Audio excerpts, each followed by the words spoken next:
Welcome back to March or Die. I am the Stress Master. And I am the Tuber. And we are here on the episode number 3 of our podcast for March or Die TV. Okay, so last week we had versus battle between the 1989 Santa Clara Vanguard, who got a 98.8 in first place, and the second place Phantom Regiment, who scored the highest score ever at that time to not win, 98.4.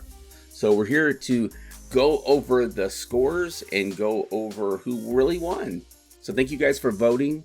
And if you did not vote, unfortunately it's closed at this time.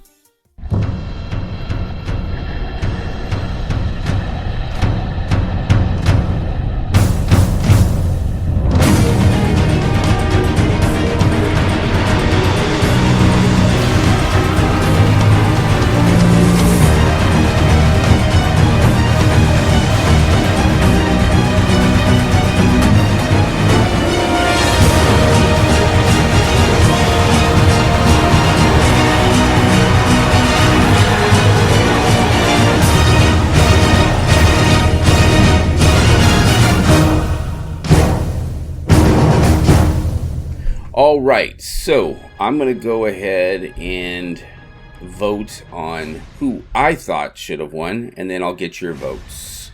Sound good? Yep. Okay, so for brass, this was a tough one. This was such a tough one, but I have to give it to the Phantom Regiment. Color Guard, I had to give it to Santa Clara Vanguard. I know that the Phantom Regiment did beat them in score, but honestly, the technical, I thought, was way handled better by Santa Clara. And I thought they were cleaner, but the judges thought a 3-point difference there. For percussion, Santa Clara, 100%. Cleanliness, okay, so they were both equally dirty in different areas. I'm going to actually have to give that one to Phantom Regiment because of those holes caused a lot of interval issues. And cool moment, it's Santa Clara Vanguard hands down. So for me, Santa Clara has 3, Phantom Regiment has 2, and that makes Santa Clara the winner. Okay, so what are your scores? So brass, I did go with Phantom Regiment. With a little bit of a caveat, and that is standing still next to each other. I think Santa Clara's line probably would have blown Phantom out of the water 6 days out of 7. I do think that Santa Clara's line was perhaps stymied a bit by the drill. With a little bit of a asterisk, I would go Phantom on brass. Okay. For guard, I am going to go with Phantom. I do think that Santa Clara had a better guard book, but again, we're looking at the standard of 1989, and by the standard of 1989, I think Phantom was just cleaner all the way around. Percussion, Santa Clara, not even close. Not even close. That Santa Clara line from 1989, I think, would hold its ground today. Yeah, they were so good. Cleanliness. Again, a little bit of an asterisk, but I have gone with Phantom Regiment for this because at the end of the day, we're judging the show that was put on the field. And the show that was put on the field, I think Phantom Regiment was far cleaner than Vanguard. I also think that Phantom's show was far more pedestrian.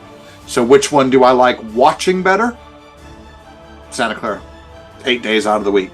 But if we're going by what's put on the field in front of us, I'm going with Phantom Regiment. And then cool moment. As much as I like the crisscross death blocks, as we called them, and the fact that they did them numerous times, as much as I love all the kick halts and the wedge halts, my God, Phantom Regiment 2023, we spent the whole damn summer begging for a flippin' kick halt. You go back to 1989, they're like every 8 counts in the bloody show. I know. But that being said, Santa Clara for cool moment. I mean, the magic trick was cool. I really felt bad for the Corps on finals night because, if you may recall, Justin, it was very windy on finals night. And if you watch the end where where the whole core disappears underneath the tarp. Unfortunately, the wind got him, but overall, Santa Clara. So, if I'm brutally honest with you, I would say on paper, yeah, it's Phantom. I'd actually call it a tie with maybe even a slight edge to Santa Clara. But if we have to pick a winner, my winner is Phantom. All right, so the results are in. So, brass, so clearly it's a Phantom victory for the brass caption. Okay, for color guard, Santa Clara. They had the higher score in that caption. For percussion, it handily goes to the Santa Clara Vanguard. As it should. Cleanliness, it's an out win for Phantom Regiment. Cool moment, barely squeaked out Santa Clara Vanguard. And with the final score of Santa Clara with 3 and Phantom Regiment with 2, that officially seals the deal on 1989, being Santa Clara's victory.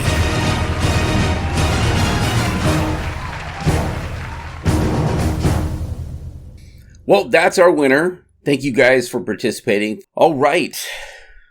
Well, we have a birthday boy on screen here.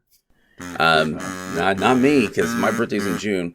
But happy birthday, sir. I almost missed it because I'm not always on Facebook all the time. And I logged in. I'm all, wait a second, did I just miss his birthday? But you're also ahead, so, But happy birthday, sir. Well, thank you very much. And this is the week for those that are curious, I'm 35. Yeah, he's 35. Just invert that number. Moving on. But that's great. So that's going to segue into the little surprise I have for you. Can you see the screen? I can see the screen. Do you know what show that is? I am very familiar with what show this is. Okay, so what we have next in celebration of Halloween week, which we're still technically in, is his favorite show, one of his favorite shows of Halloween, and one of my favorite shows is the Drum Corps Bride 2016. This is not just Halloween. Well, that's true. One of my top 5 favorite shows ever. Yeah, it's a great show. We're going to watch it. We're going to comment on it. So you guys are going to be hearing our voices on top of that. Sorry for those that don't like that. It's a reaction video. Get over it. I've actually had some people I don't want to hear you talking. I just want to see the video. And then I give them the link and say, go watch it. Because there's a million other places you can just go watch the video. Yeah, exactly. All right, but let's get started.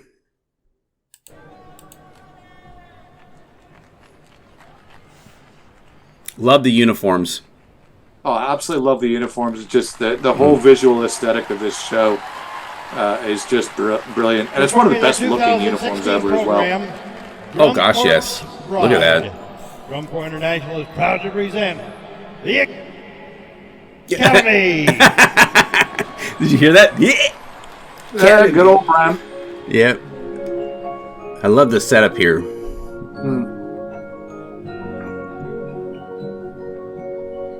And I don't know the story of this. It's a musical, right, of some sort? Or is it a cartoon? I think it's from a cartoon, actually. I think it's... Tim Burton? Yeah, I'm not really sure. Tim Burton, I think, yeah.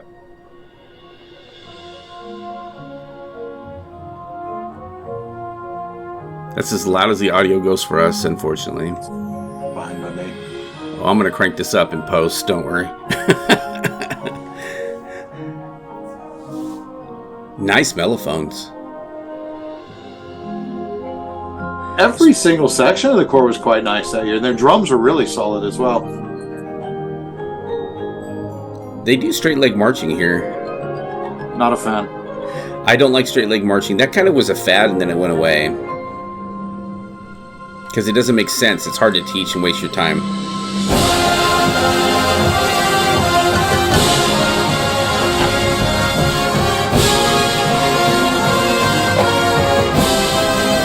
Nice mellophone line.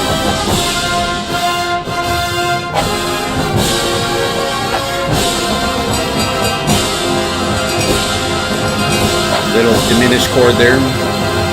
Some dissonance.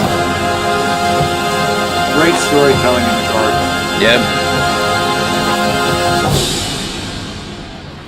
I really love the elevated prop there. It's so cool. I'm generally not a fan of elevated props, but yeah, I know what you're saying. Well, because this was the year. Remember when, I think this is the year that Phantom had that big jagged line going down the center of the field with that elevated prop. Blue Coats, thank you. And then also Blue Devils had elevated props this year. Your heart a gift from above, as time is eternal for all those who love.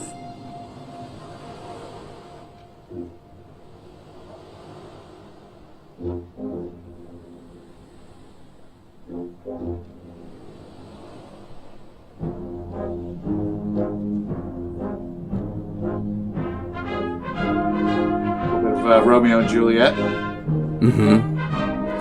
Was in Kids Grove 2017, by the way. Oh, that move? No, the music.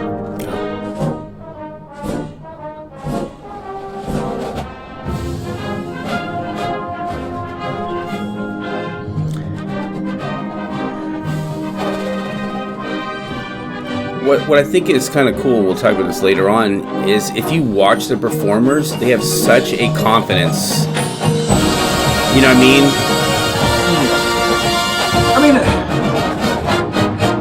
Academy overall, I mean, if you ever watch Academy, you never really can ding them on their visual proficiency. They march well. They've always marched well. Yeah. I think the biggest issue with the Academy over the years has been show design, and this is the one year that they absolutely nailed it. Yes. This is what happens when you nail show design. Or shows like this, 2018 Vanguard. This is what happens when you nail the show design from the off. So for those who don't know as well, the gravestones have names on them, and those were actually donors. Yes.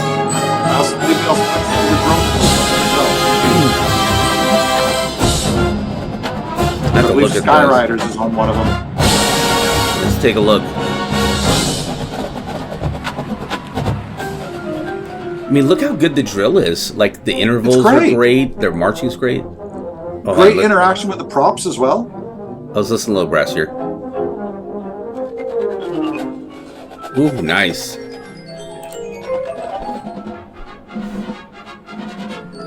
Nice, clean. Really good tone quality there.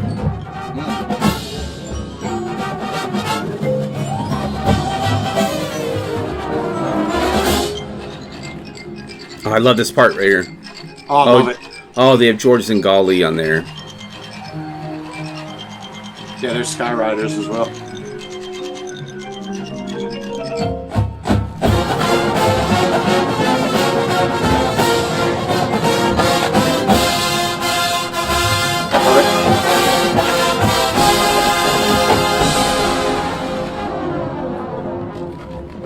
That was cool. Oh, well, it became a Celtic cross as well. Did you notice that? Yes.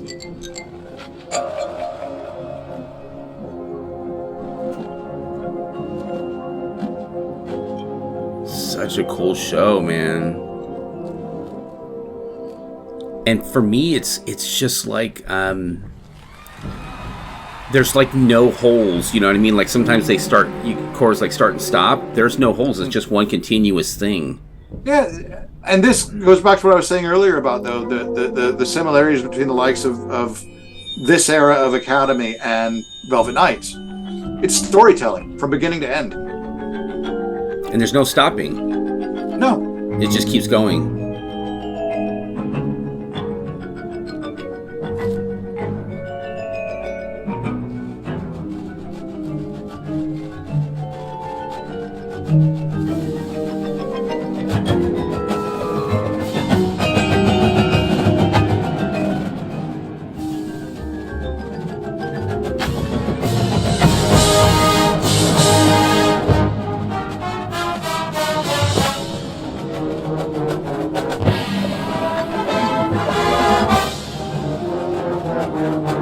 Nice flashes of color from the male member of the band there. Great staging. Oh, nice toss. Oh my gosh, Shredfuls. I think this guard was criminally underrated, by the way. Oh, they were really good. Look at that. Look how clean they are. They tied for 11th with Boston. Yeah, I don't think so. No. But we're not judges, so. Nice aggressive percussion feature. Oh, yeah. I always like it when lines get right in front of the judges and just dare them to find the problem. I do misjudge the field. Look at that. Look at that drill. Great drill design here.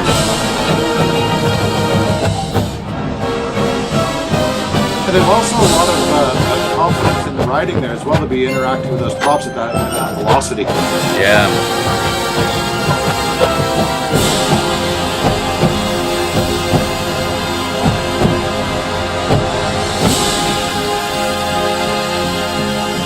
Just so creative. Everything they're doing is so creative. Love the stare down there.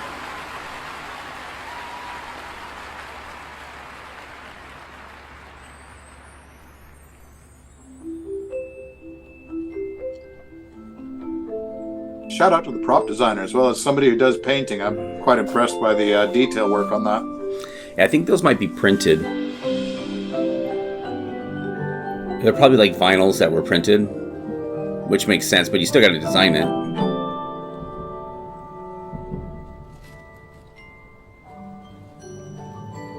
Love the tone quality of the flugelhorn soloist here.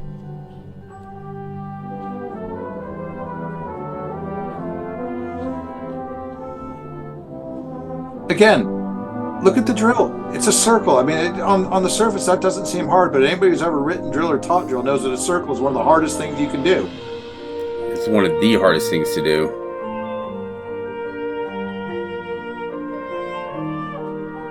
Oh, really good solo, man. You're right. Hey, I love it. For some reason, a lot of times flugelhorn players end up sounding like trumpets, and this guy actually sounds like a flugelhorn. Got that nice, dark, rich tone of the flugel.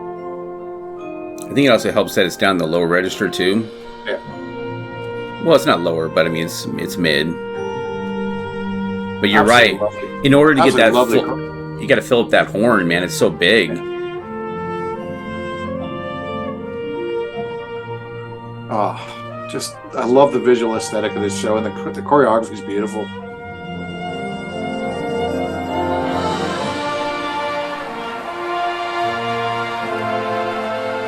So good. So good. I wish this was louder in our ears, though. But I'll crank it up for our viewers.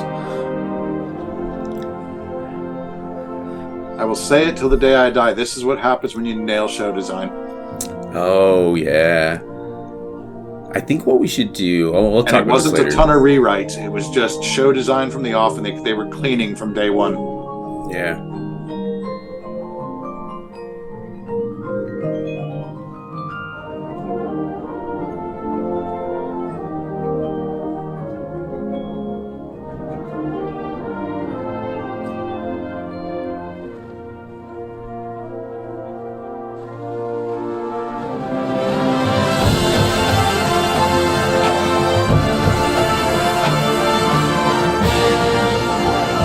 They could cover up that damn football helmet on that field. I know. I don't know why they can't.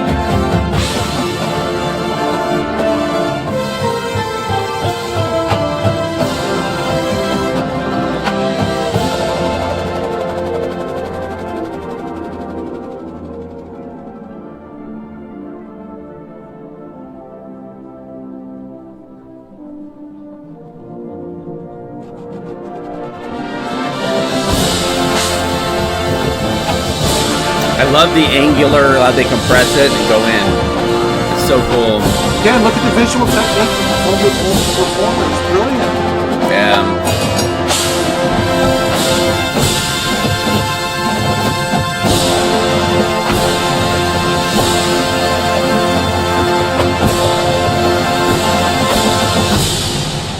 Probably balancing the brass line there. You see the snare lost his drum? Yeah. It fell off. He was hitting it so hard, it fell off. Ladies and gentlemen, under the direction of Mark Richardson, the Academy. So good. Look at the pride on those faces. They know what they do. Yeah. Yeah, they did so good. I mean, all right, I'm going to go ahead and stop the video. All right, so looking at the recaps here, I mean, the thing is obviously, I think that the thing that jumps out at you the most is that obviously Academy made finals that year on the strength of General Effect. Can you scroll up a little bit? Because your face is covering their name. There we go. Perfect. Right there. So for those, I know we've got the subjects up the top here, but ultimately Academy made finals that year on the strength of General Effect with a 34.55, put them in 10th place. I think that their guard was quite done over, if I'm honest with you. The thing about that particular show that's always jumped out at me is the storytelling elements of that show. And you tell the story of a show through your music, through your visual, but the ones that really tell you the plot of that story is the guard. And that guard performed from the second they got on the field to the second that they got off. You knew exactly what that show was about. It was two lovers. They were married. They had an accident. She died, and it was the fella trying to get his missus back. You know, and I know that because I'm an old guy that shouldn't like modern drum corps, but it was spelled out for dummies for me. You know, to have them tie with Boston for 11th, nah, I don't agree with that. Scrolling up again, looking at the visual captions here. So we were 12th in visual proficiency. They tied Boston in visual. Yeah, they tied Boston in visual, but they were 12th in visual proficiency. And like I said, I go back and I look at Academy. I've never looked at Academy and thought, oh, that guy looks like crap. You know, you can go performer to performer to performer, and they always look uniform and they always look good. So again, 12th. I think there was some slotting going on there.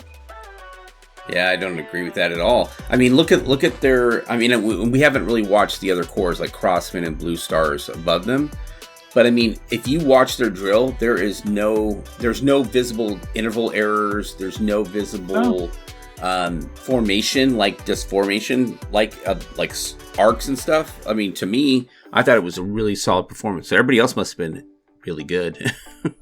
I do recall there was quite a jump between overall show design from about Blue Stars on up, if you know what I mean. Yeah, it looks like it's there. It's like 0.7. Yeah, and then the next area though, it looks like.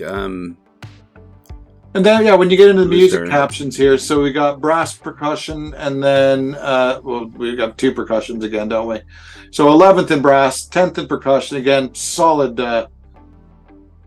percussion line. Yeah, they always seem to have a solid percussion line. But again, I think that when you look at corps like Academy, they always have a solid percussion line. I'm gonna stop sharing here, by the way.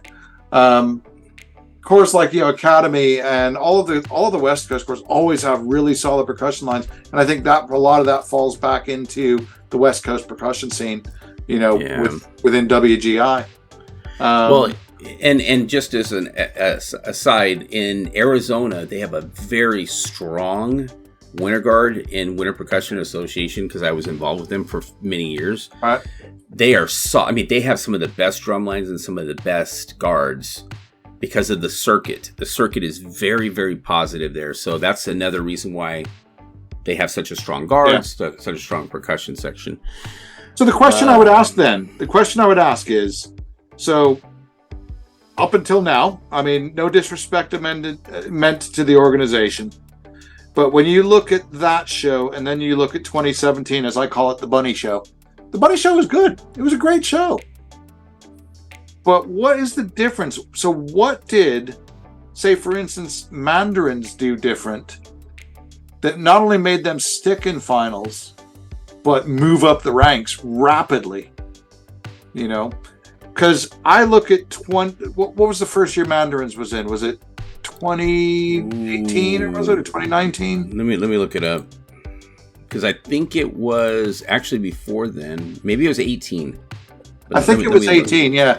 But that first year that Mandarins were in, they were very much so a finalist drum corps. And that next year, I wouldn't say that next year was particularly that much better. but they maintain. So the question I'd ask is what was different with Academy? Yeah, and just as reference here, I'm gonna. So in 2015, Mandarins were in 20th, and 17th and 16, 13th and 17, and then they got the 10th plague, which we got 18, 10th, 19, 10th, 22, 10th, and then last year 6th. Yeah.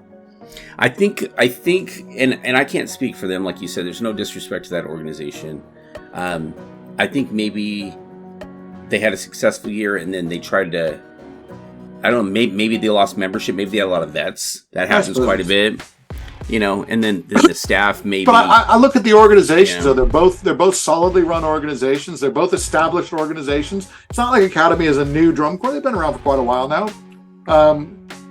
I just don't know what it is because I don't see a sea gulf of difference between the quality that Mandarins put out from their first year to their next year in finals to what Academy did their one and only year in finals, and then the next year after that. And even the bridge show, as I call it, was still a solidly put together drum corps show. So it's just something I find a little bit curious. That's all. I mean, that's happened before. We've had corps pop into the top 12 and like Dutch Boy and then pop out. Yeah.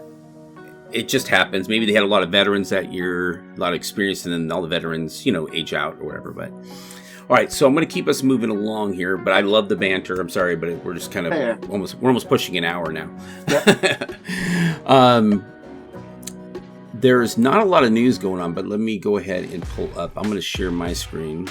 So the first article we have, the first news we have is brass. So Madison Scouts, and what really caught my eye in this one is I saw a DCI post saying 17 brass instructors for Madison Scouts. Oh my God! I know, and I was like, why do we need 17 brass staff? Oh my God, the world's ending. I know. I wait till you see the percussion staff for Mandarins. There's a lot more than that. They're not all going to be there at the same time, folks. Calm down. I know. I couldn't believe. I'm like, why would they post 17? Like it's some like breaking news, but. Anyway, here's the brass staff for them, and I'm going to put this in the description if you guys want to go and look at that. And then also, if you're still interested in auditioning, auditions are happening rapidly right now through... Yeah, get out there, get your video over to them. And what's crazy is a lot of these East Coast corps are coming to California now to recruit. They're going to Southern California, San Jose. One group's going to San Jose. I can't remember who it was. But I'm like, why would you go to San Jose? Maybe they have a staff there on their staff. But anyway, next article. This is the percussion staff. We have 1, 2, 3, 4, 5, 6, 7, 8, 9, 10, 11, 12, 13, 14, 15, 16, 17, 18, 19, 20, 21, 22 on the percussion staff. So once again... Look at the consultants, my God. I know. Look at this. Jim Casella. Where did I know Jim Casella from? Why does that sound so familiar? Just been everywhere. And then Murray, he was the SCV guy, right? He certainly was.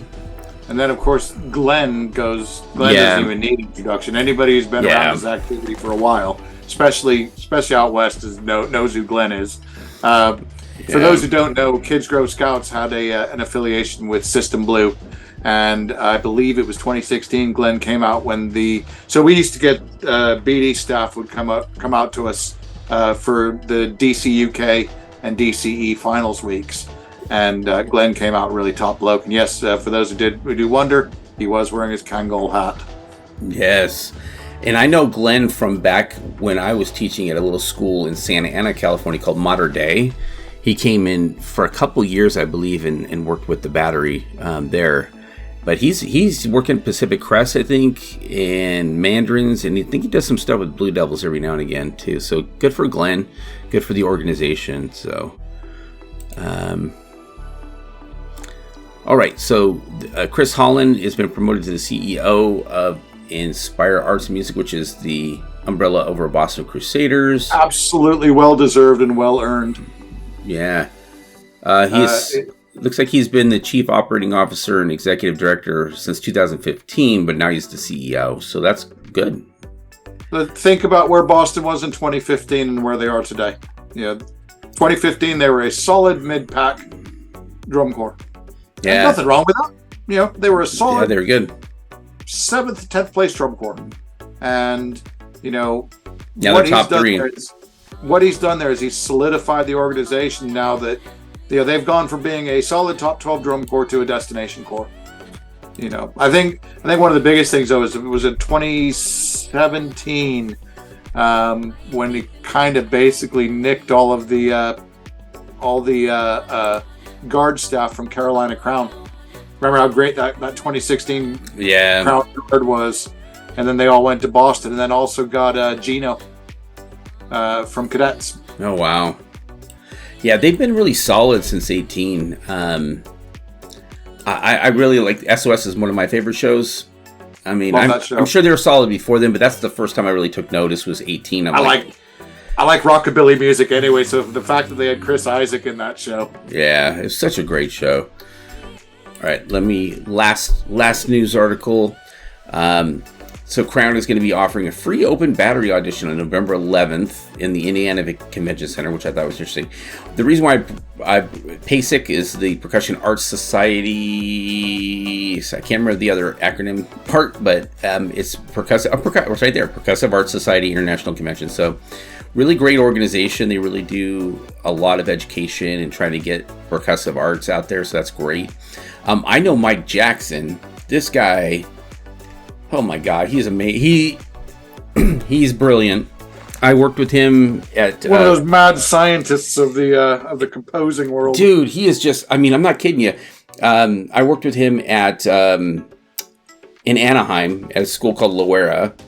He was the percussion guy there, along with Jim Wunderlich, who's been the pit guy or pit arranger. I shouldn't say pit guy. He's the arranger for Blue Devils Pit. Been there for years and years and years and years. Both of these guys were both at Lower at the same time. But I remember another guy that's not pictured there, who is I believe he is the caption head, is Jared Andrews, and Jared was with Blue Devils for many, many years. I believe he marched with cadets, was at Blue Devils staff for many years, worked with us at Kids Grove, and then he's now the caption head at Crown. Great guy, great drummer too. If you ever get a chance, check out his YouTube channel. And I think Mike was at Bluecoats prior. I think he was at Bluecoats as well. But this guy, I mean, I'm not kidding you. He would not have a note written and then you show up at band camp and just be banging on because we all shared a cabin, and he would just be banging on the rail of the cot or whatever the bunk bed. And just figuring out all the parts, man. He'd teach it the next day. It was great stuff. We always had a great drum line there. Fantastic drum line. Never, ever a bad drum line. So, kudos to you guys. So yeah, for those who don't know as well, 19th November, or as you say, or as we say back, we're in my home country, but as I say now, the 19th of November is the Drum Corps Japan All Japan Championships. And for those who've never been down the rabbit hole of Japanese drum corps, well, tell you what, grab yourself a nice hot drink, get onto YouTube and park yourself for a while because you're absolutely going to love it. The venue is the Nissan Stadium, and it's sponsored by Pearl and Dynasty. So no doubt videos will be surfacing shortly afterwards. And I know that pre-recording this, Justin and I were talking about recording a reaction video to probably the Yokohama Scouts. So maybe we'll get that done in the next week or two to coincide with this. But if you do get a chance to check out some Japanese drum corps, by all means do so. You won't be disappointed, especially if you like old school. You know, we could just do it on the podcast. We could just do it here. Let's do that. So why don't you find us a clip, and then we'll for next week, and we'll definitely do it on here. I will find that. I will make it my mission. All right. Well, thank you guys so much for joining us. Another enjoyable podcast. We always have fun catching up. I promise you, next week we'll try not to talk about the we will. 1989 to 1992 freelancers as much. Dude, I got to tell you something. I was in the car with my daughter. My daughter's 15. And there was some guy bumping some music, right? And I'm like, And she's like, oh, why do they got to play music so loud? And I go, oh, yeah? Let me play something loud for him. So I put on 91 Phantom Regiment, crank that sucker up, and she's just like, I'm like this, and she's like, oh my God, hiding. But that show, if you just want to hear raw power, watch 91 Phantom Regiment. That is by far the most entertaining, crowd-pleasing, we don't give a crap show, and they were amazed. They were just amazed balls. I'll do you one more. Raw power. 92 Crossman coming out of the percussion feature. The brass hit coming out of the percussion feature all the way up to the end of that second movement. Thank me later. So you got 2 shows to watch before then. Thank you all for joining us. We really do appreciate it. Please make sure you share this video with anybody you think might be interested in this type of podcast. Yeah, make sure you like it and subscribe, because that is the key. I remember this is a crazy statistic. In the summertime, this is when my views were at the highest, right? I was getting 60,000 views a day at some point, or a week. But only 20% were subscribing.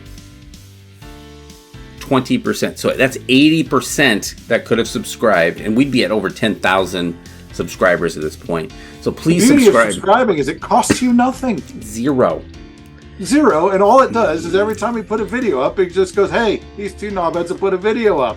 Exactly. And it does help, because it helps the algorithm as well, the more people that like and subscribe and stuff like that. So, but thank you. If you guys would do that, I would appreciate that. All right, we'll see you guys on the next video. Once again, I'm the Stress Master. And I am the Tuner, as always, Justin. It's been a pleasure.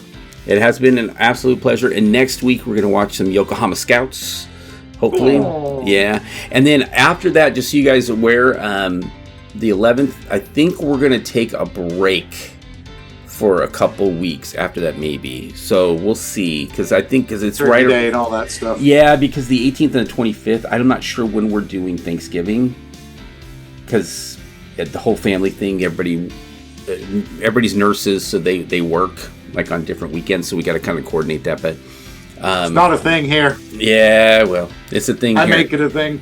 So we might be taking the 18th and the 25th off and resuming back in the beginning of December, but we'll let you guys know. All right, well, thank you guys so much. I'll see you guys in the next one. He'll see you in the next one. Until then, march on.